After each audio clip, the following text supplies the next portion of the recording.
This is March 31st, 1986. Julie Strong interviewing Alice Jean Lenoir in Austin about Dr. Everett H. Givens, who was a family friend of Lenoir and her parents. This interview is conducted for the Black Enterprise Project on East 6th Street between 1890 and 1920. We're going to talk about Everett H. Givens. Is it your impression that he was a Navy customer? It is my impression. And I know from my early childhood, he was a close friend, so he was always there. Okay. So I'm talking about the last 52 years or so, 53. That's a pretty long time. He died in 1962, I think. I'm not sure. It was early 60s. Did he have brothers and sisters? He did, I don't know. I didn't know. I knew his wife very well.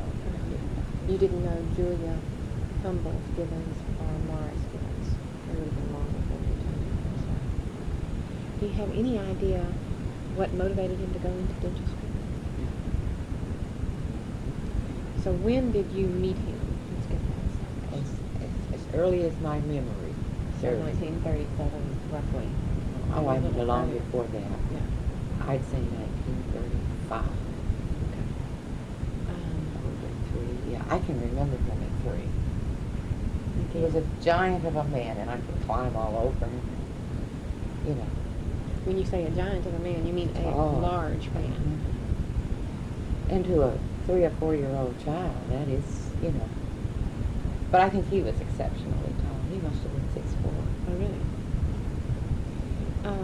Didn't you tell me that he had some special shoes? What kind of shoes were they? He wore cowboy boots all the time.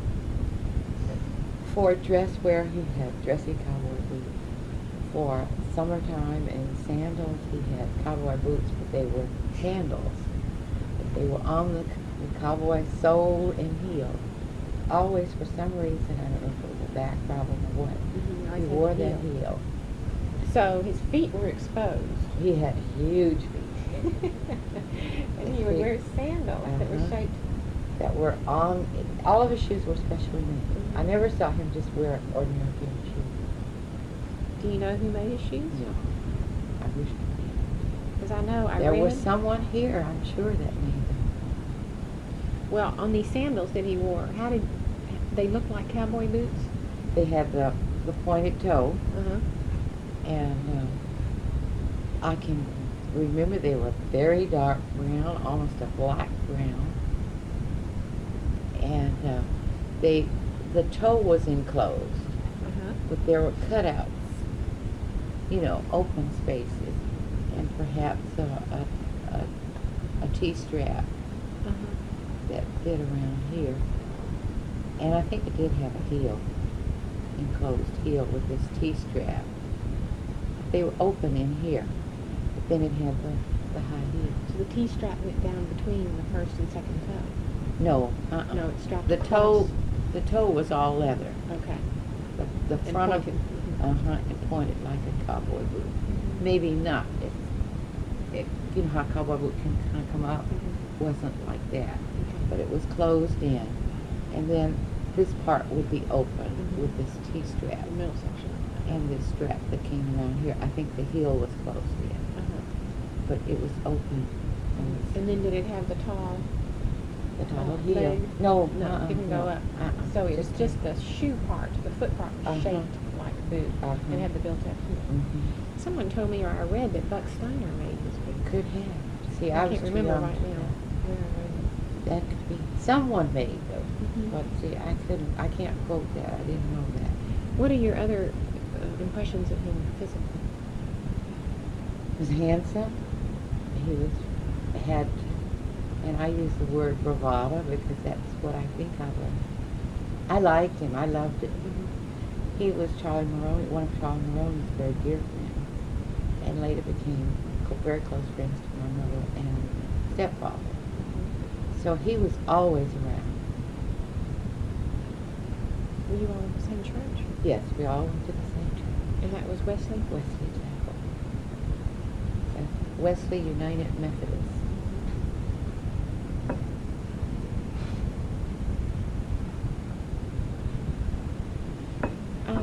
he had a wonderful voice that carried. He never needed a PA system. Hmm. He was a giant of a man. Mm-hmm. Remember, I'm talking about a little girl. Mm-hmm. And I guess little girls like men, you know. He was very kind to me. Mm-hmm. He always gave me money, 50 cents or a dollar. Really? Which was a lot of money to a little child. Mm-hmm. So I wore my hair real short as a little girl. And because the brown haircut, a lot of little girls do. So here I had this straight, stringy. He always took my head and went so that, you know, my Ruffle hair. it up. And he called me Carlita. And he never told me what that was, but I have figured it out. Charlie Maroney wanted a little boy. So they were going to name him Carl. Or Charlie. Or Charlie. Oh, of course. You know, Uh-huh. Charlita. Uh-huh. Charlita. So That was little Charlie to him.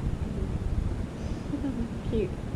And I would tell him and insist, my name is Alice. My name is Alice Jean, you know. And he'd, no, you're Charlita. So he would pronounce it Charlita or Carlita. Carlita, Charlita. It's been so long, sure. But, and we would have arguments. You can see this little kid and this giant. And to stop the argument, just ruffle up my hair again. And pick me up, toss me, or whatever. And this went on, I guess, as long as he could do that. You know, finally little girls too big to do that. Well, you lived in Austin until when? I lived in Austin until 59. 1959. So you knew him up until about 3 years before his death. Pretty sure he died in 62. What types of events do you recall doing with Dr. Gibbons? Whenever we had a family gathering or a gay party or anything, he was always here. And I can remember the lady that would always help my mother cook the party food. She was excellent. She made fabulous desserts and turkeys and hams and whatever. And he and Milton Tears would always come in the kitchen and tip her. Maybe a $20 bill. These were very gay, flamboyant, lovable people.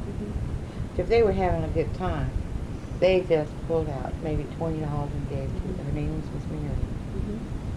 And I can remember that very vividly. And I don't think any of them ever had a lot of money, but that was their bravado. Even though he was a dentist, you don't think he was wealthy? I don't know. I don't think he was a millionaire. But I think if any of them ever did things, there were no cheapskates in that group. So I vividly remember him giving her, you know, big money. To me, it was big money. Remember, Well, I'm a little kid. It would have been big money Yeah. to anyone. To anyone. $20. And then 2 or 3 of our friends doing that. You know, this woman really made a killing. Plus, my mother and daddy paid her. Would pay her as well. So she really, I'm sure that's why she would come and help my mother clean. Because we had an old-fashioned bathtub, Feet. the legs, the little feet. And that's, when we had a party, that's when that got cleaned out underneath. Oh, really? It was her job to do that. Yeah. And so that's how I remember. She would come and help my mother clean and get the house all together. And they'd cook. Oh, she just had such good stuff. And You don't remember her last name? No. I know it's Miss Mary. I had to call her Miss Mary. Was Gibbons your dentist? No. Dr. Hemmings was her dentist. Because everybody thought Dr. Gibbons didn't care. He'd just pull a tooth out and you'd bleed to death. Why did they think that? I don't know. I don't know. I think Dr. Hemmings was a little younger. Maybe a little bit older. Yeah, I think Gibbons graduated from college in about 1910. So Hammond's training would have been more recent than Gibbons. More up to date. Do you know where Gibbons went to school? I think he went to St. Houston. He was very involved with St. Houston. Uh-huh. So you don't know where he went to college after Sam Houston, where he got his dental training? Okay. I've never heard. And did you ever hear of any reason about why he would have gone into dentistry at that early time? You never, that just wasn't a part of it. It's too far distant in Yes, your it was life by too the far. time. You see, he graduated from About 1910. He graduated from school. From college by about 1910. Don't quote me. I thought she was 20 years old or something. Hey. I know. He loves to tease about it. Did you think of Dr. Gibbons as a businessman? Oh, yeah. How? In what sense? Well, I don't know about his dental practice, but I know he acquired real estate. Mm-hmm. He always had money. And this bravado. Mm-hmm. So he must have been, you know, a successful kind of business person. Him and Linda Johnson were very tight. That's what I hear. Yeah. Mhm. Do you know why? What they did together? You have any specific Well, events that occurred? Well, Dr. Gibbons just about run the black people on this side of town. And He had this You know, everybody looked fantastic up to him. voice. Mhm. He's a big man. Mm-hmm. And he had good ideas. He, in my lifetime, he's very powerful.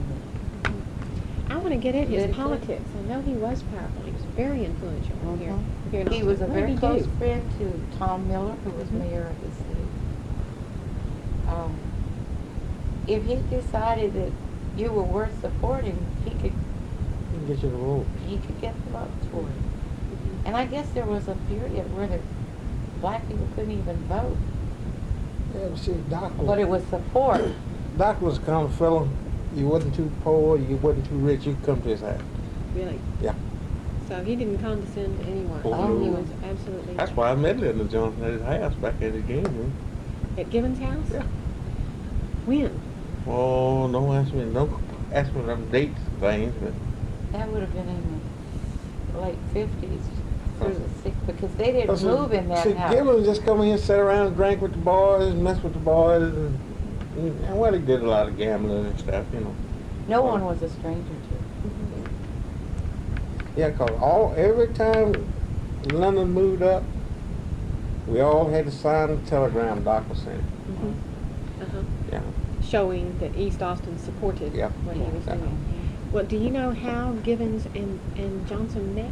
No, I wouldn't have no. Well, I don't know for my time, but I couldn't tell you that. His chances are he met him when he ran for Congress first. Was that 48? Oh, no, that was back in the I'm 30s. thinking of the Senate. Yeah. Johnson was a He was in the protege 30s. for Franklin Roosevelt. Mm-hmm. Franklin Roosevelt picked him up as a brilliant young man and held him. Mm-hmm. And now, my daddy, William Isaacs, worked at the Driscoll in the early 30s, Mm-hmm. before Charlie Maroney died, perhaps, I don't know. And he knew Lyndon Johnson at that time. Oh, He yeah. would come to the Driscoll, Mm-hmm. and he was a good sport. And if he got too high, you know, the men around the hotel would put him to bed Mm-hmm. and take care of him. And he was a likable person. Yeah. Something about people in power, there's no class distinction. They recognize that, hey, I need this big money, but I also need this man on the street. Mm-hmm. And or maybe that's a Texas thing. Maybe that's a Central Texas trait. He was a fellow like this. See, we're enough of youngsters. We go get his Cadillac and ride around all day long. We're talking about Gibbons. Yeah. Mm-hmm. He had I it don't all. have any idea how they became friends. No, I don't either. See, Doc knows so many people. But knowing the little bit that I know about Lyndon, if you were all right and in the right, if he met you, you were just all right. You became friends. And again, I don't know if that's Central Texas or what. But all these men we were talking about, they did not exclude anyone from their lives. They were good to everything. I would like to know what you said that Gibbons could get the vote Yeah. here in Austin. Do y'all remember, does either one of you remember any specific activities that he was involved in, either elections, or do you remember what types of things he supported for East Austin? What did he do for I East think Austin? he sat back in smoke-filled rooms and manipulated. I don't remember him doing so much publicly. It No. might be on a brochure supported by, you know. And I don't remember him getting out doing so much campaigning. But I think he sat in the offices and He knew the right people. Because- I know, I used to deliver turkeys and stuff for them on Thanksgiving. They'd have a train of boxcar turkeys down there. And he'd say, go take these people.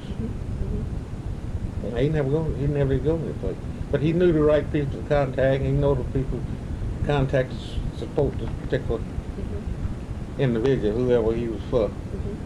I did that many times, deliver hams and turkeys. Was he delivering these hams or turkeys to powerful people, or Yeah, it'd be doctors gifts. and right on. For holidays, you know, stuff like that, especially on Thanksgiving and Christmas. well, tell me how you said that he could get out the vote. What do you mean? How did that mechanism? I don't understand how that worked. people trusted him. And so they would trust him rather than say read the newspaper. Yeah, right on. That's right. And Right they would on. say Gibbons, who do Right I on. vote for? And he would say I like so and so. It was like that. I can remember him in church whenever there was a drive for money.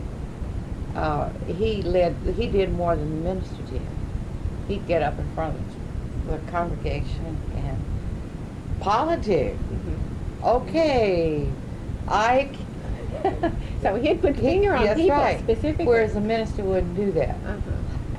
You got money in your pocket, how much are you going to pledge? I want $100 from you. Or he'd do that too. These were Great. his close friends that he could call by name and do that. And they would do it. He knew how to manipulate people. They probably would have done it anyway. But I mean, he could do that with people and still laugh and talk and love. You So know, he the was a love great was there. speaker. He had great Oh. presence. He had fantastic presence. So He his never performing needed ability was really A important. PA system. He could stand in that church and his voice radiated. He could walk through that church. Clomp, clomp, clomp. When he walked in church, you heard You clomp. heard him coming. Here's Cowboy the boots. giant. And he loped. You know, he kind of Sidney Elliott. Yeah. There was never a straight Tall man with cowboy boots on. You Here know, he he went goes. up a little bit high. womp, womp, womp. So Oh, his that rascal, presence, he had those boots on to make himself taller. that's Yeah. right. And his Yeah. presence was always known. If he walked in here right now, the first thing he would do is grab my head and go through the Carlita thing, the Charlita. And as a child, of course, he picked me up, throw me in the ceiling, and what have you. He didn't do that. I felt it. Mrs. Gibbons, godmother for my second child. She was Catholic. He was Methodist. Willamette? And the complete opposite. Really? Complete. She might sit here all afternoon and just be present. Where he'd be up and all over and would have teased or annoyed or made happy everyone that had been here. He gave the personal touch. She just sat back and was very pleasant. Well, it takes opposites, I think. They lived in my childhood, because I can remember going there. They had a house to burn right near I-35 on 11th Street. And they did not repair that house for many years. They lived in the garage apartment that was on the alley. And she made tamales, so we go up there and she made tamales. And I don't know why. They Did never he had build a that house home. over out from scratch on 13? What is it? Oh no, that was Dr. Ward's house. Well, And when Dr. Ward moved from Austin, they bought that lovely home. But they had lived in a garage apartment all of my life, I know, until... So he didn't display the obvious Mm-mm. wealth that he had, or I don't know whether to call it wealth, but he had some money. He had enough to make contributions politically and at to the church. Miss Mary, Mhm. to give to his church, but he didn't. And he always had money for me. Always. Was it your impression that he gave money to other children whom he cared about? I guess so. I'm sure he did. I'm sure I was not that special too. I thought I was, Yeah. but, you know, maturity lets you know that. I heard that, I don't quite understand this, but I heard that he individually ran some sort of game. It was a betting game is what it was. It was a type of betting on numbers where he would, you would draw, I mean, you know, today, the lottery in New York State. That I heard that he ran a miniature lottery. Could have. I don't You don't know anything about that? That part I don't know. I thought Joe Lyons had that hooked up. Now, there was policy. You've heard of Yeah, they policy? played policy a lot. What is policy? I don't know what that is. I heard it, but I don't have a clear. Yeah, and I don't either, but I'll tell you what I think it is. Okay. When the parimutuel races run at highly, these big racetracks, those numbers are the chosen numbers for the day, say. And people all over the city will bet numbers from their dreams or their feelings or what have you. Well, after the races are announced, the horses that were second, third, or however, the winners are the winners of the policy for that day. Is that right? I don't think that's so. You don't think It's so? something like the numbers. Well, I know that's the way it's done in New York and California. It may not have been. Maybe they pulled them out of a hat or something. Well, somebody told me that about a gentleman that he knew on 6th Street that he wrote policy in the 30s and in the 20s. Now, what does writing policy mean, Elliot? That Do you know? means I come to you with a little book, and you decide what numbers you're going to bet, 25 cents a number or 50 cents or $1. And he writes it on 2 slips of paper and gives you one and he keeps one. And they call them policy runners. The runner takes that back to the policy wheel, and those numbers are chosen, pulled out of a hat, Pulled out of a hat. or they use the numbers from the parimutuel betting all over the country. And that's how the numbers are decided.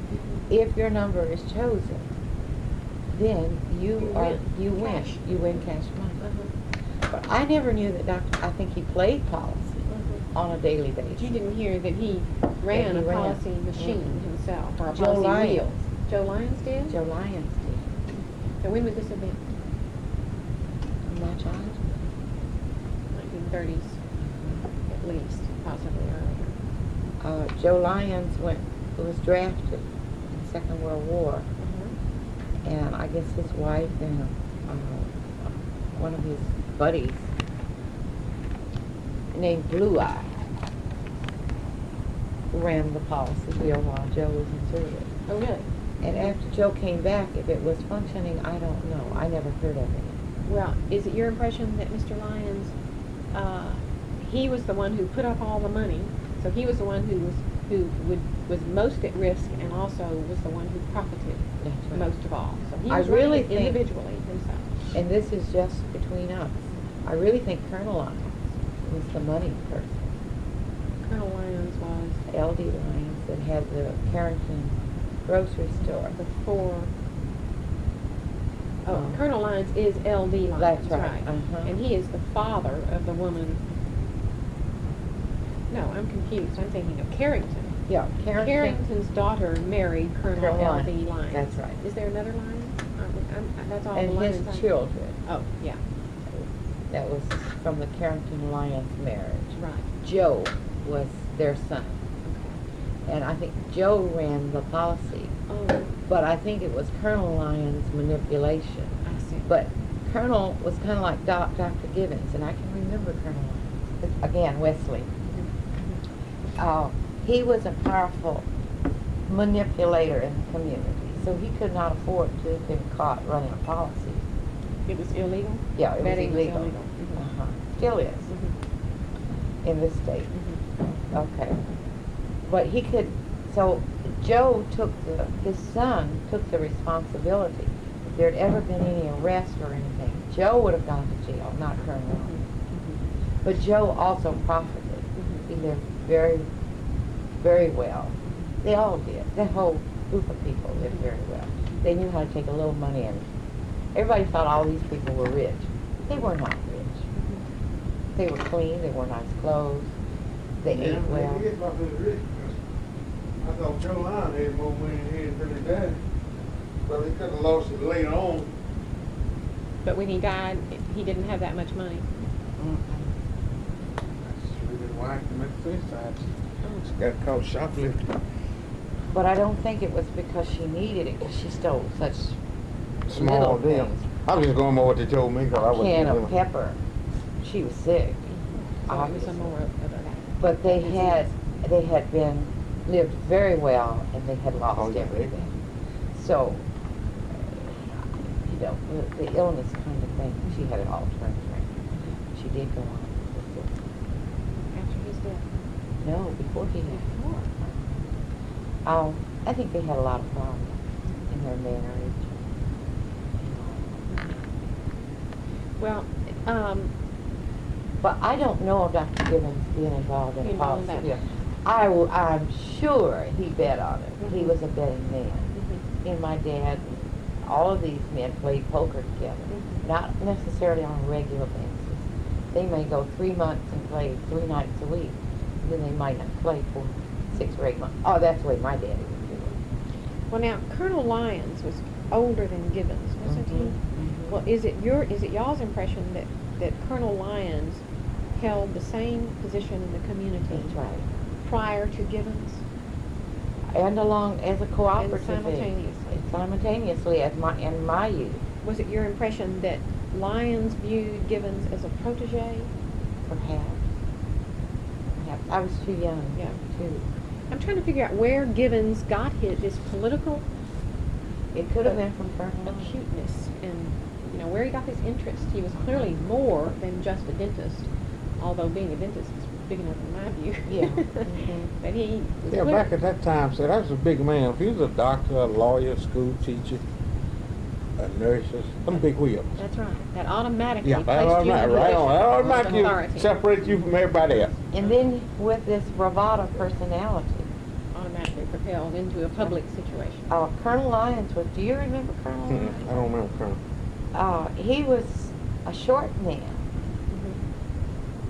but very handsome and very demanding, outgoing personality. Mhm. When he talked to you, he captured you, Mhm. you know. The real one-on-one person. And I can remember things like, when I was a child, all of East Austin was unpaved. Much of Austin was unpaved. The streets weren't So paved. through the 40s we're talking about. Oh, yes. The streets in this area were not paved until the 60s. Now, I don't mean Manor Road and I-35, which was East Avenue, and much of what was west of that. I'm speaking of these neighborhood streets right in here. Comel was not paved until after I left here in 59. Oh, you darn. Right. Now, if your street was in real bad shape, you could talk to Colonel Lyons or to Dr. Gibbons, and they got some of the major streets paved. Mhm. San Bernard and... That's Miss Susan. Hi, Miss Susan. Hello. So they could do things like that in the city, Mhm. way back. So they had influence with the political leaders. Do you know how they did that? Did they go No. before the city council and request I it? don't Did they think walk so. into I their don't think offices? that And a black person could go to the city council. I don't think the black person could even vote at that time. I was an adult. Oh, those were lovely. Now, Well, he yeah. is the president, Okay. and the others were not great. Yeah, okay. I'd love to put them in the box and got some questions. Okay. That's a Very lot of work. good. Yes, thank you. Well, you were.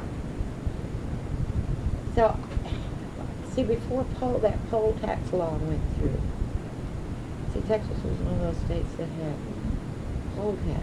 And as property owners, you still had to pay poll tax, whether you could vote or not. You paid it, but you didn't get to go to the poll.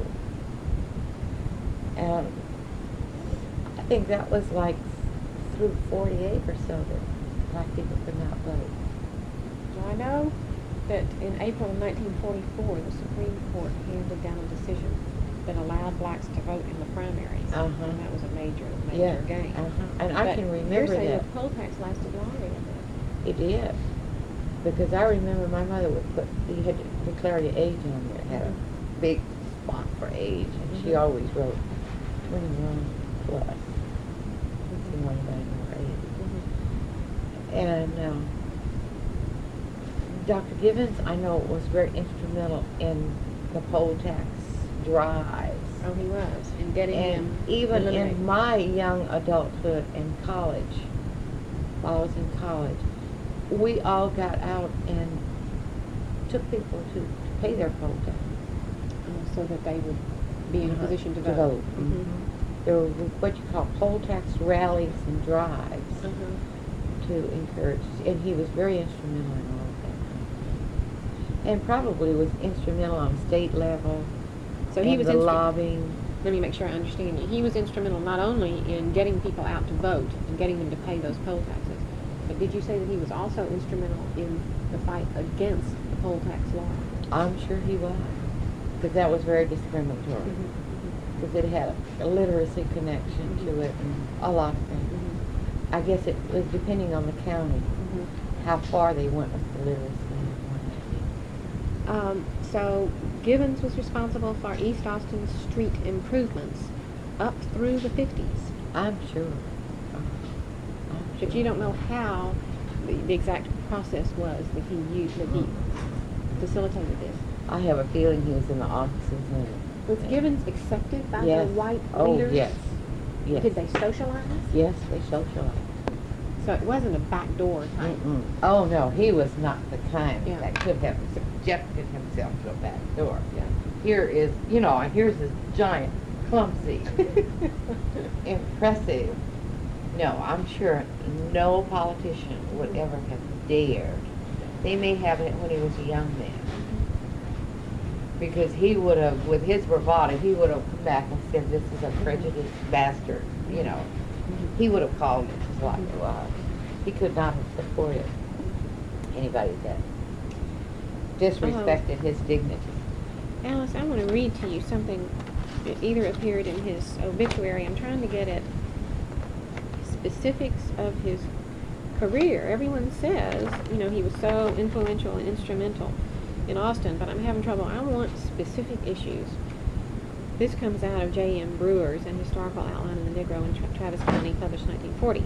He first came into prominence, speaking of Givens, when he led a successful campaign among the Negroes of Austin for a $4,500,000 bond issue in which he demanded that a just proportion of the sum collected be allotted Negroes according to their population. As a result of his activities and of those associated with him, several vital improvements have been brought about, published in 1940. So it preceded 1940. New school buildings have been erected. Negroes working for the city and engaged in the same work as whites draw equal pay. A 13.5-acre recreational center, the best of its kind in the Southwest, has been provided for Negro Austin. Givens, keenly alert to the problems and needs of his racial group, is one of the most dynamic, courageous, and sensible leaders that Austin has produced.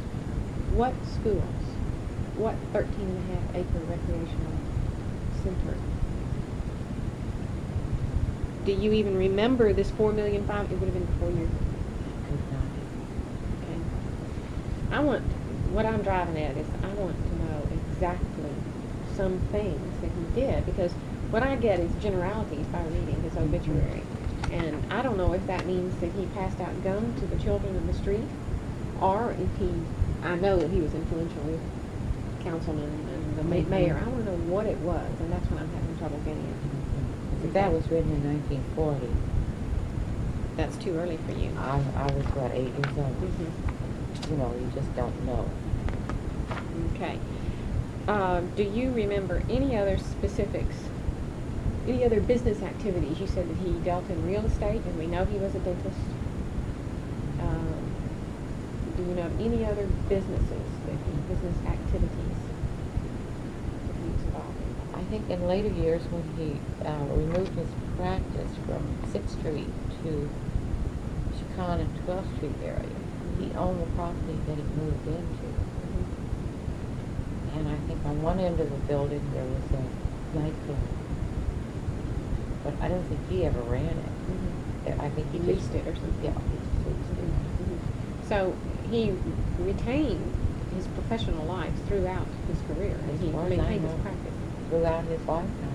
I don't know. I was not in Austin when he died, so I don't know if he was still practicing. But I think in later years, his private practice was really very limited. He did not do an Was more 8-hour involved. day.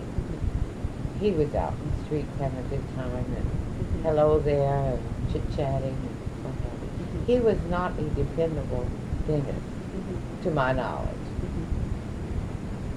He had too many other irons Too in the many fire. other irons in the fire. If you started bleeding, you might not find Dr. Gibbons. Because he might be in a poker game, or Right. he might be partying, or whatever. That was just his personality, to do what he wanted to do when he wanted to do it. But I can remember trips where he was traveling a lot through the state, and that was probably political. When Johnson was in the Senate, I think Johnson confided in him a lot. And I How do think you he know went to this? Washington, just from hearing him talk, and you know, Lyndon this, Lyndon that. When Lyndon was involved in, when Lyndon was vice president, I think he went to the inauguration. I think he was dead by the time Lyndon was president. Yes, he was. Okay, it must have been when Lyndon was vice president. 1960 election. Must have been that election. When all of that took place, whatever was done in Austin, East Austin was included in the inaugural balls. You know, they were not official inaugural balls, but they celebrate inauguration in like Lyndon's home territory. So I have photographs of my mother and dad at Lyndon's inaugural celebration here in Austin. Had nothing to do with what was going on in Washington. It was just simultaneously. Right, it was a local celebration. Do you have photographs of Gibbons at that celebration? It's just a photograph of them. And I remember them talking about, and everybody called him Dr. Gibbons. He was Everett, but I don't ever remember anyone calling him Everett.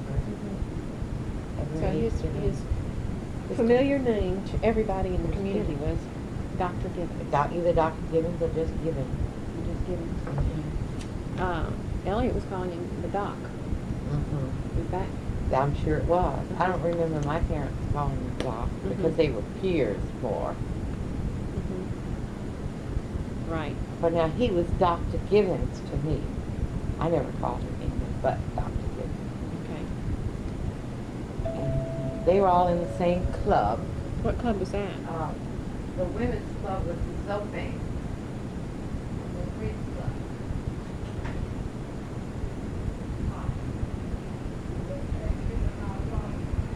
Oh, okay.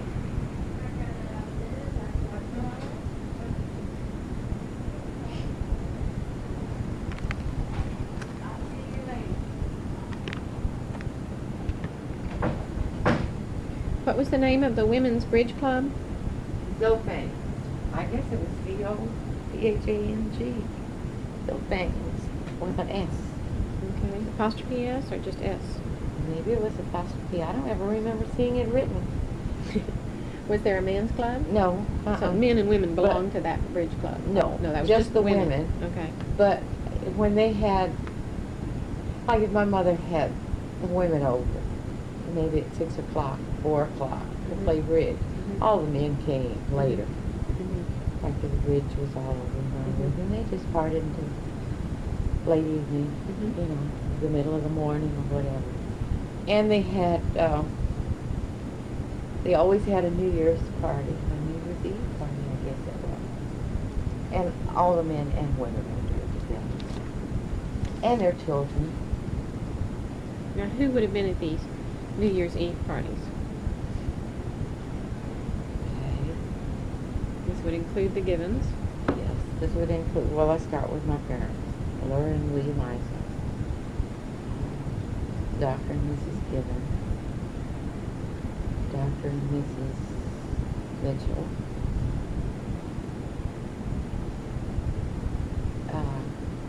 Helen and Rudolph Porter. Porter. And they had a grown daughter that lived here, Gwendolyn Harris. Remember I told you about her? Yeah, that's Roy and Gwendolyn Okay. Harris.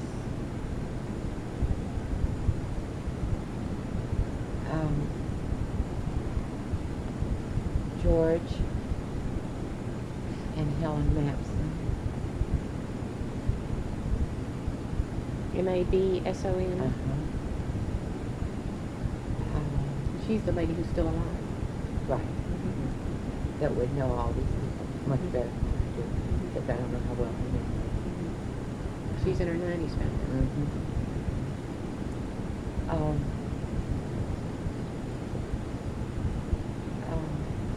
Connie Yearwood and Milton Tears, they were not married. They were friends for many years. That's Dr. Yearwood. We're talking about the daughter. Are we talking about her father? We're talking about her She's a father. doctor. But we're talking about her in this case. We must be talking about him. No, No, we're talking about talking her about her. because he was dead by 1940. Right. Okay. Connie Yearwood and William Tears. No, Milton. Milton. I never knew William. I knew He was the Milton. senior. I knew. Now, William Tears had a brother, William Tears, also. There were two William Tears in the same generation? Father and son. And then Milton was William Jr.'s brother. Milton later came back and ran the Tears funeral home.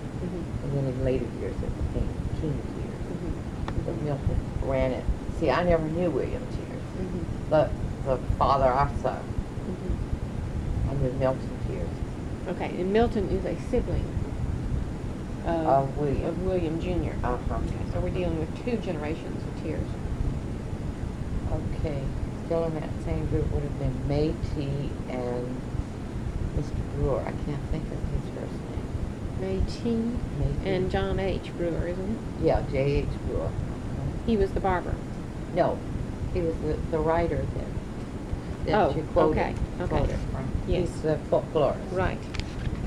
Folklorist. James M. Brewer. Okay. Oh.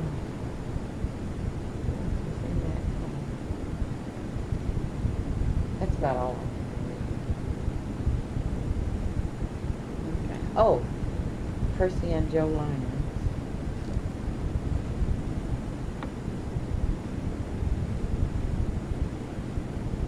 So many of these people are the offspring of, except for Gibbons, many of these people are the offspring of some of these 6th Street businessmen in the United States.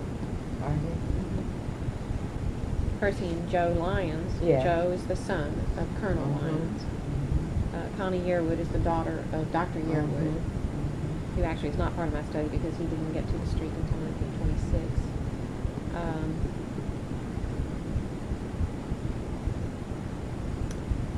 And John M. Brewer, John Mason Brewer, is the son of J.H. Brewer, the barber. Okay. So, but what this tells us is that those businessmen were successful, formed a social group that continued into the next generation. Now that club, they were all social friends. That club, I can remember when they organized that. Oh, really? When? You were a little girl? I was a little girl. Under 10 years of age? About 10. Because I can remember making Christmas corsages and things for them when my mother had flowers. Mm-hmm. And I don't think I would have done that in high school, college. I would have helped her cook, but I don't think I would have done the busy work. Can you recommend to me one? Talking about black entrepreneurs, I think that the segregated society promoted a lot of black businesses because black people needed services. They needed, and this drive to not work in servitude capacities stimulated businesses, people saving their money and struggling just to get into the business, and then saving everything they can to keep it going. And many times I think they had problems because they could not go and borrow money. There's no such thing as borrowing money from the bank. Black people couldn't do that. You had to save your money and keep it going. I can remember at the time that through the 30s, through the 40s, the 400 block on 6th Street was the block for blacks. Evidently, the powers that be, when they set up the city of Austin, that was it. And of course, there was East Austin. Black people lived here and went to church and went to school, but there were no places to eat or socialize. Gaiety, except on the 400 block. Now, during the Second World War, all of Austin prospered. I can remember complete changes in Austin from that point on, say the early 40s to the 50s. Great changes in Austin. The East Austin and East Austin proper, what I'm talking about is 11th Street and 12th Street, flourished. A lot of black businesses opened during the war to take care of all the soldiers. We had all these army camps around here. Lyndon Johnson put as much into Central Texas as he could for his constituents. So all of Central Texas flourished with Camp Swift, Camp Hood, all of the bases in San Antonio. And then Bergstrom Air Force Base was built. So there was large groups of black enlisted men that had to be fed, had to be entertained, and what have you. So businesses cropped up on 11th Street and 12th Street, as well as the 400 block on 6th Street. Now, after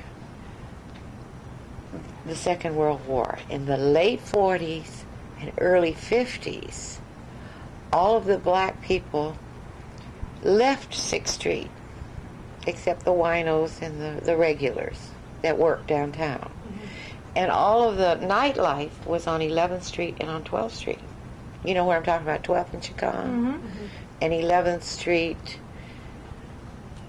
I don't know the 100 blocks, but not far from I-35. Why did they leave? What caused the exodus?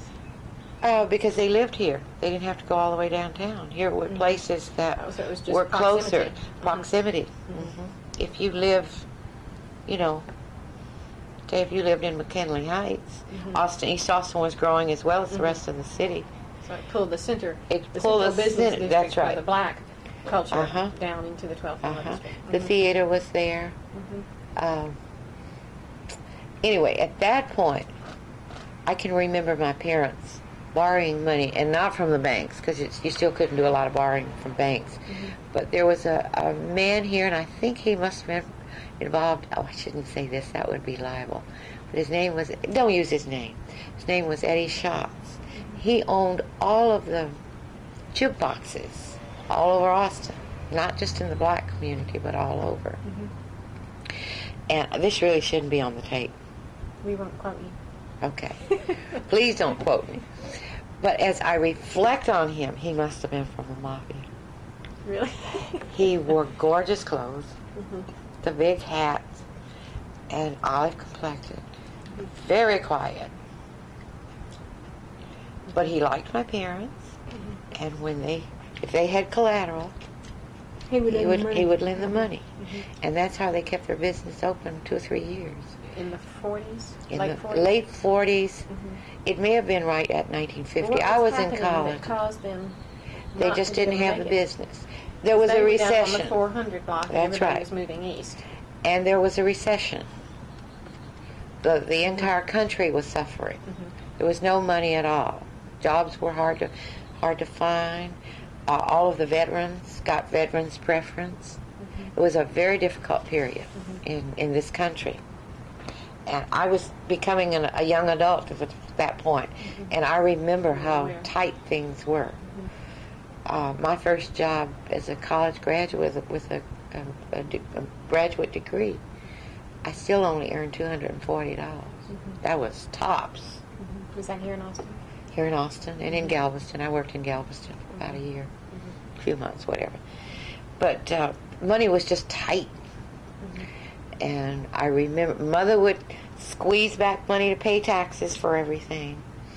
And the day-to-day utility bills and what have you was almost impossible. They were not earning enough from the business to take care of all of it. But Mother always had her tax money. She was very definite about that. We would eat cornflakes before she lost any profit. And it never got quite that bad, but you know what I'm saying. You had to be frugal. So your parents chose to try to stick with that business, though they could see that the changing times were going to militate against their being able to make a success of that. They could not make a living. They were just staying in business. What else was your father doing? At that time, that was it. So that was his major That was his, occupation. And your mother's too. She was helping you. Now, it was later that my father got a job as a deputy sheriff here. Oh. And he worked at that a number of years, 18, 20 years. Oh, really? So he was the deputy sheriff. And they actually finally closed the business and rented it out. Now, something on this I saw where it said till 1978, but that's not true. It was not open that long because I sold it in 1975. Okay. And your impression is that the man who bought it did not reopen the cafe after your sale of the building? Yeah, it's Juan Goldstein. One Goldstein. So Is he that kept what it you open? mean? Uh-huh. So it has continued to be a restaurant. Yes, It was That's not incredible. a restaurant, say, from the early 70s through 75. It may have been the late 60s. I don't remember. Was it closed down, or was it the pool hall there? Oh, there were lots of things that were in there. I had a good friend, Michael Tracy, who lived upstairs. He was an artist up above, not on the corner, but one end. And I remember in the early 70s going a lot to 6th Street and really actually loving it because it had a diversity of people and stuff. I don't like it anymore. Yeah, it's too many people down there for And me. they're also plastic. Most Yeah, of them. Well, I remember But- though when those buildings all turned. And there was a fast food chicken place in there one time, and there was Fairly recently. Shine Parlor. the No, Shine this was Parlor, that was it. Yeah, it I was a like Shine and Parlor. Next door was Domino's. chicken. Domino's chicken. So there were, but they couldn't pay the rent. And at the time I sold the building, I got estimates. Major. And my mother had already been ill for 4 years. She had a stroke in 71. This is 75 when my dad died, when William Isaacs died. And I had to relocate her to Los Angeles. I couldn't give up my job and my children's schooling and all. And I didn't know how I was going to do it. So my daughter moved in this house, so we didn't have to have anyone else in our home. And I took my mother to Los Angeles, and her bills were $1,200 and $1,300 a month. So I didn't have any choice. I sold it for, I think, a third or fourth down, and I made the interest on the rest of the money. That way I could keep my mother going, and all. Because I used her money, her Social Security, and what savings, I spent it all. Her care was very expensive. The largest bills I've ever had were her care. Mrs. Lenoir, I would like to interrupt for just a minute and turn Okay. off the machine and call my daughter who's at home ill. Okay. Mind you, huh? Okay. I just want to check with her. I gave her your number just in case she needs it. Sure. Didn't get very good job opportunities. So you married here I married here. on Austin Present? And we were high school sweethearts. Really? Later, when he went in service and I was in college, he was involved in the Korean occupation. That part of the... We're a little too young to have been a part of the Second World War. But, and at that point in time, the job opportunities were so much better other places. Austin's been a real rough city for black people. Has it? Yes. I can't tell you how many people I've talked to about these entrepreneurs, and the descendants of the entrepreneurs have left Austin and gone to San Francisco. Gone to California. I've got a telephone interview tomorrow morning with 5 siblings. All of them left. What family was that? Pinckney Williams family. I don't know. I've heard the name, but I don't know. He was a clerk for years with the American Woodmen. I mean, for decades. He was with the Woodmen, and he sold insurance and did real estate. His son is a judge in Houston now, Francis Williams. And one daughter is here. She moved back from California, and another daughter is in Chicago. What age group was that? Let's see. I don't know. See, I've only talked to Oh, one daughter. No, uh-huh. yes, I do know. She's 73 or 74. Okay, see, I wouldn't know them. Yeah. Yeah, they're a lot older.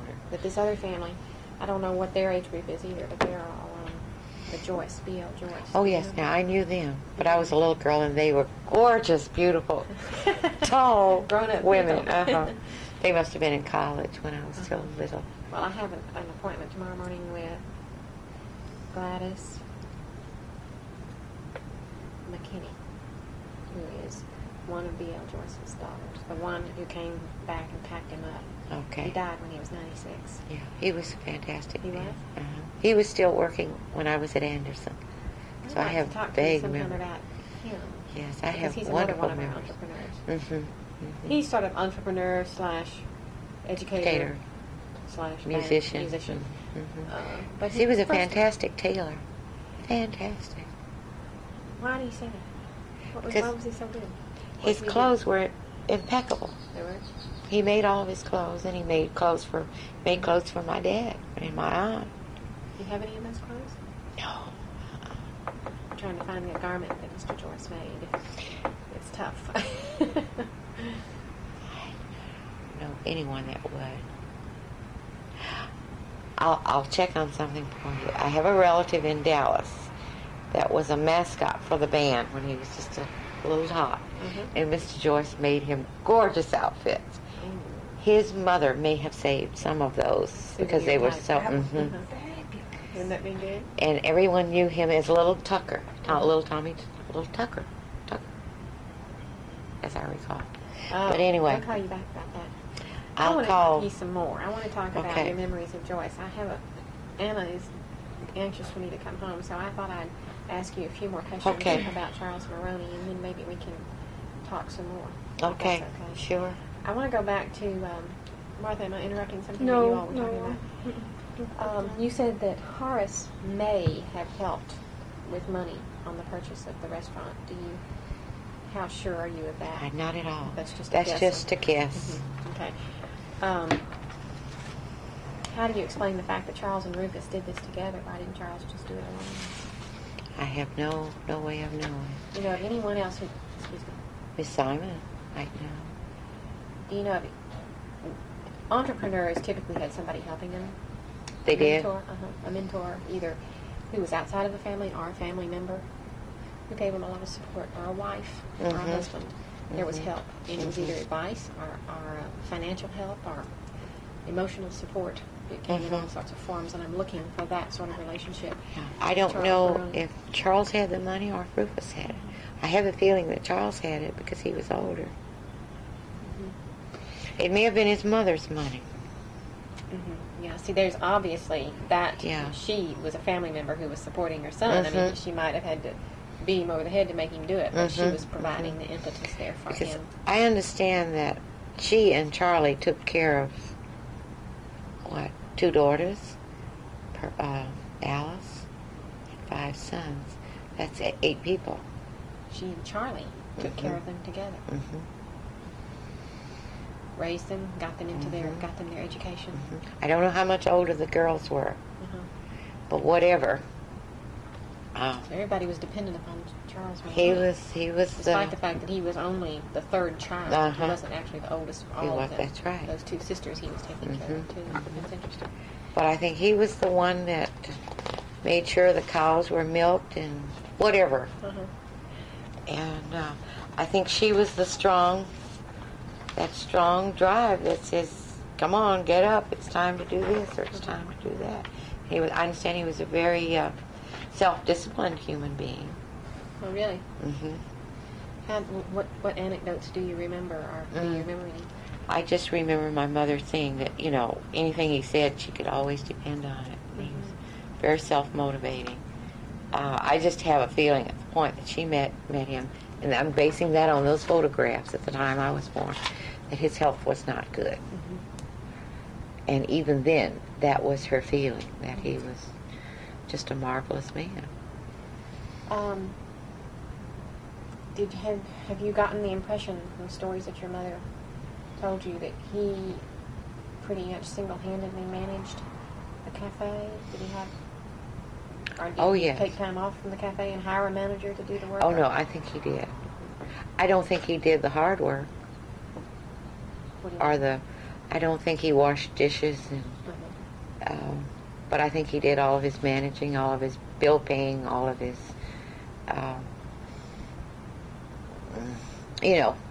I think he managed his money. I think I inherited that too. I don't want anybody to handle any, money matters. My mother was that way also, and that may have been a trait she picked up from him.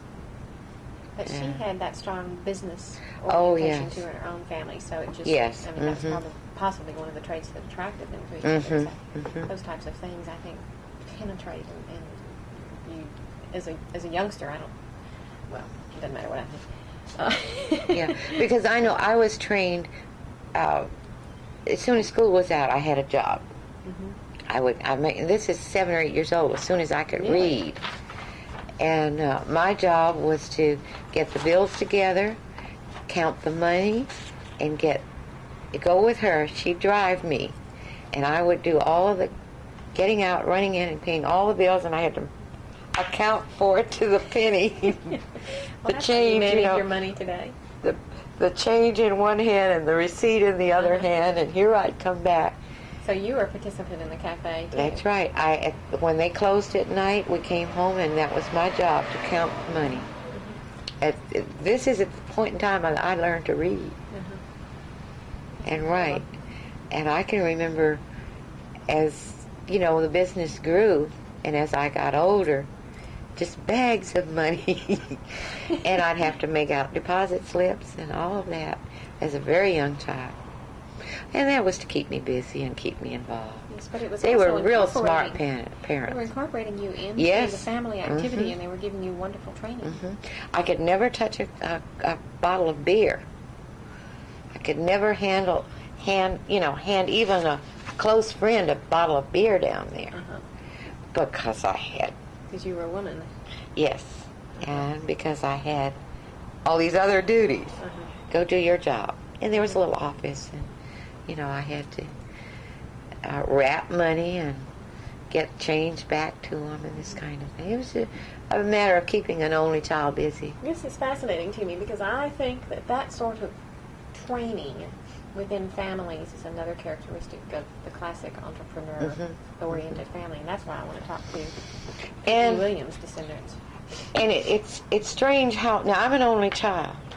I had 3 children and was really struggling in a career. I found a house. This is just a little story. This is what makes strong people out of you. I knew my mother and dad had enough money to give us some money for a down payment. We had $1,500, but we needed $3,000. And I called my mother. I said, it was a 4-bedroom house, $29,000. $29,500. We'd only been in Los Angeles a short time. And I called her. My mother was so excited. That meant all 3 of her babies could have a room to themselves. And we called my dad Poppy. Poppy, come here. The baby, I'm the baby. The baby has found a house and all the children can have a bedroom. He came to the phone. I said, well, Daddy, I need $1,500 for the down payment. I have $1,500, but I need $1,500. And he started laughing. He said, it sounds like you and Bob can't afford that house. Oh, that devil. That's right. I know they had a few thousand. Yeah. And I'm an only child. This wasn't like 6 of us were going to call and do that.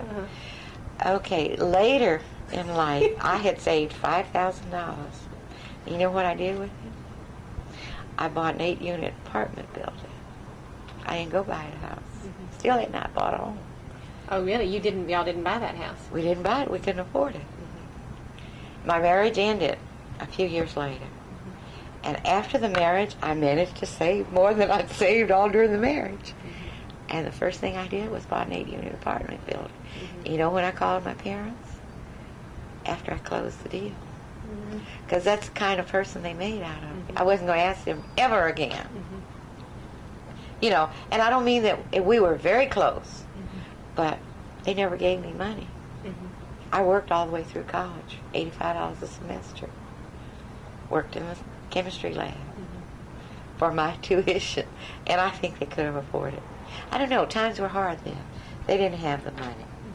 But I married, and it was my responsibility to take care of myself. And we lived in the same house. I paid all the utilities, and they paid the taxes. Oh, you lived with your parents? So you took on... And I bought all the share of staple the groceries, and they bought the daily food, you know, milk and bread and ice cream. So when would this have been? In the 30s? And no, in the 40s? 50s. 50s. See, I was an adult until the 50s. Yeah. So it was after my college that I'm talking about. That I was actually working. I was married, my husband and I, and it was, now, they didn't want me to leave home. And when I had a child, that's how that house got remodeled. When I had a second child, the baby was having another baby, so we needed more room. It was just kind of understood. People stayed home more then. And we lived there from, Bob came back from service in 54, 53. And I had a second child in 54. And we stayed as, you know, the larger family with my parents until 56. No, 59. They built this house in 56. So we were in the larger house for 3 years, and then we moved to California. But I was not pampered at all. I always had, not a job on the outside, but I always had responsibility and in the business. But it was not in the servitude capacity. No. It was not even, I endeavor. didn't even chop vegetables or anything in the kitchen down there. But I made change and counted money at that time. So I was a little princess. But I wasn't overindulged, if you understand what I mean. I got all the love, but I wasn't pampered except for the emotional kind of thing. Never got a pocket money without working for it. And I appreciate that. I didn't at the time, but I do now. And I did 20 years ago even, 30 years ago. I appreciate it. Your natural father was a successful businessman, no doubt. What would you say were the reasons or the characteristics that make up a successful businessman as exemplified by him? Why was he a success? What helped make him a success? I think that, again, back to that innate pride and that feeling of I'm just going to be successful. I'm going to do it. Self-motivation. Self-motivation. And the fact that that period in our history, there were not a lot of opportunities, educationally, socially, monetarily. Careers were very limited.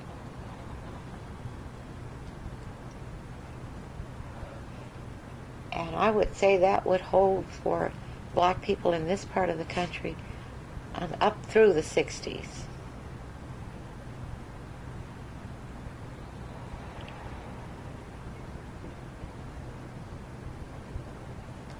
Was your natural father a well-liked man? From what Was I he understand. affable? And, Yes. I think he enjoyed his privacy, but the people that were close to him loved him dearly.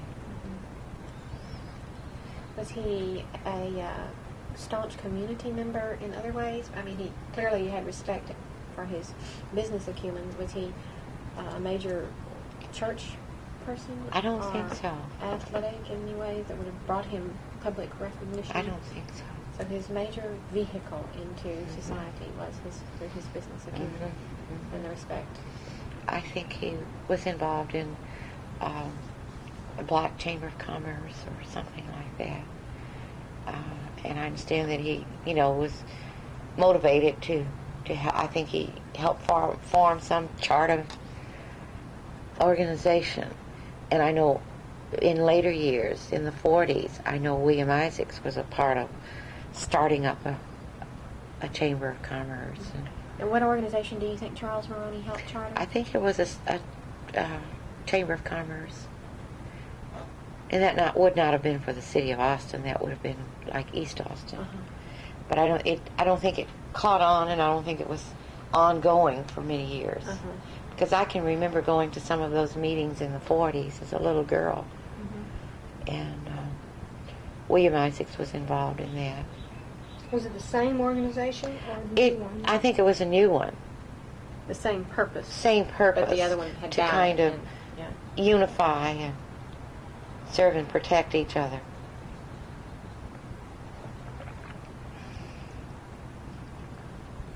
I've got a lot of questions I want to ask you, Ms. Lenoir. I'm going to have to come back. Okay, I'm just getting call me nervous and I'm Alice. not- Thank you. I feel like I need to go home. Okay, all right. I would like for us, I have just a few other things on him, but you have a perspective of Austin that no one else has had. I love Austin. And you're really educating me in a way that I've been looking for, that I haven't been getting. Okay. I'd like to know why Austin was rough on blacks for so long. I'd like to know, you keep referring to networking. There was networking going on among blacks, like this organization that both of your fathers participated in, and there was a community sense. I'd like to know more specifics about that. Have you ever heard of Everett Givens? Sure. Dentist. He's one of our people. He was a very close friend to Charles Maroney. He was. He was a very close friend to William Isaacs. Fantastic man. And if I had a godparent, he was a godparent. I need to talk to you about Givens. He's one of our people, and I've been... By people, we mean we've got certain people that we're going to really pull out into the forefront on this. Well, he was a fantastic human being, and he got involved in power and politics, which was very unique. He was one and only in this city. We want to know why he could do that. His fantastic personality. If he walked in here now, remember, these were proud, intelligent people. And I'm going to say, this has nothing to do with my feelings for humanity. But remember, I'm a black woman. Black people, to succeed, have to be 10 times better than their competitors. I've experienced that in my own lifetime. You are peers. I'm an outsider. I've got to shine way above you. These people even had to shine even harder. Because it was earlier. And earlier, harder. times were harder. More so. No laws. At least I had laws to protect me. They had no laws to protect me. But in any segment of population, you're going to have a few geniuses, You have a few fantastically talented people. Maybe they never have the opportunities, but those that were self-motivating to make some opportunities for themselves were hell on wheels. Mm-hmm. And I'm talking about Charles Maroney and William Isaacs and Everett Gibbons. Mm-hmm. Everett Gibbons was a very tall man. Mm-hmm. He wore cowboy boots exclusively. Made by Buck Steiner. Okay. Well, you know all of that. No, I don't know all of it. I just his sandals. He had sandals, but they were still that cowboy boot that had been custom made for his foot. Uh-huh. And if he walked in here, he loped in. Uh-huh. And nobody would miss him if there were 3 of us or if there were 300. Presents. Each would say, "Who is that?" Mm-hmm. He was a very dark man in my lifetime, with silver gray and salt and pepper gray hair. Mm-hmm. And it got grayer. Mm-hmm. But I can remember when it was salt and pepper. And gorgeous dark skin. Beautiful features. All of these people are beautiful, handsome. Mm-hmm. And he had that whatever it takes. If he had been a white man, maybe he would have been governor of the state of Texas. He was a maverick. Mm-hmm. And what makes this, I don't know. I don't know any of his family. I just knew he and his B-B-S-O-N, Mabson. Mm-hmm. And that's an interesting old family. See, these are all close friends of mine. Mm-hmm. I've known them all my life. They're dead now. All of these people are dead. But just fantastic. And he had a great influence on many young blacks in this community. Because I have a story that you might not know. Okay. You know the Rosewood Recreation Center? Yes. Mm-hmm. My husband's great-great-great-grandfather built it. You are kidding. The big white building on the end. That's where the Mabsons lived in there. They did? They lived there. They lived upstairs? Uh-huh. When was this? In the 30s, in the 40s, mm-hmm. maybe through the 50s. The family sold it to the city of Boston in 1929. They had built it and lived in it for 50 years. So that was a family estate. It was 40 acres. Rudolph Bertram immigrated from Germany to Boston in 53. And 1853. Mm-hmm. And was a successful entrepreneur. Mm-hmm. Bought a 40-acre tract in East Austin and built the house. And I even discovered the name of the architect. How wonderful. Which isn't that marvelous? So that sort of, we think of that as our family home. Well, Just an in-law. I ate and played and had a ball with that. Uh-huh. At that period I was a little girl. And I had no sisters and brothers. So I went every place my parents went. All of their friends were like my friends, and I was a precocious little girl. So I thought they were my friends. You just assumed they were. Uh-huh. Sure. And so I know all of that crew. The Lyons, Colonel Lyons. Well, Lyons, was on the 500 block of our street, and we haven't quite decided what to do with these major league entrepreneurs who are not in the 400 block. Okay, now across the street from the 400 block, the odd numbers, the even numbers were black, the odd numbers were white. Right. Are you doing those also? Because some of them There were was Jews. There were a few blacks that were in those buildings. But I think they were tenants. They were tenants. Uh-huh. Well, most of the buildings were not owned by blacks. Most of the buildings were owned by whites. Were they? Right. Mm-hmm. Even on the even numbered side. I didn't know that. When I first got into this, that's the first thing I did, is I noticed this place orientation. I think the blacks slowly moved down the block on one side and finally jumped the block, but only to a few locations on that other side of the block. Mm-hmm. And the black entrepreneurs and tenants kept going back to those same places, and I haven't been able to figure out why. I mean, some of these places kept being restaurants after 10 different people ran a restaurant in them. Mm-hmm. But they became identified with the community as a restaurant. Mm-hmm. And it's occurred to me that maybe one reason is that the owner of the building would stock the building as a tailor's shop Mhm. or as a restaurant or as a whatever, and then rent it. Is that, do you know Yeah, that to be because true? when my parents went out of business, all of the furnishing stayed there. All of the refrigerators and the beer boxes and the tables and the, So it was not simply a PR deal where people had already identified a certain location as a good location for a restaurant. It was equipped to be It was a Yes. restaurant. economics. Yeah. That's It right. was It economic. had the equipment there. and they didn't change the names. They didn't change it. That was the PR. That the reputation. Everybody said Uh, people would be coming into town. They'd be expecting to eat at Isaac's Cafe. Isaac's Cafe. That's where they come eat. And a distant in-law, not really distant, my mother's sister's ex-husband rented the business from my parents. And he left the name Isaac's Cafe for a number of years. He did. Mhm. Well, I've been speculating that that was the case, but I never That's could right. prove it until I Because talked to you. everything was rented. It was rented for a flat rate. It's like horse and barn, horse and buggy. This was building and fixtures. And at that time, And that explains why a lot of our entrepreneurs don't have names for their businesses. It's just Kitty Pollard's Cafe, or I mean, a lot of the people did not give names to their businesses. Like the Bowery, Maroney is rare in that respect. Where did that name come from? I have no idea. The only way I've ever Great known that question. Right, you did have a great question. is that one photographed. The photograph where they're standing out front. I wonder if someone had been up to the Bowery in New York and it was a part of the Wall Street district or something and had figured. Rufus lived in that part of the country.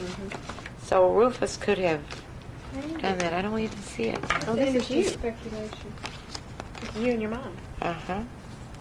Gosh, y'all look a lot alike. There she is when she was real young. She's a lot prettier than I have ever been.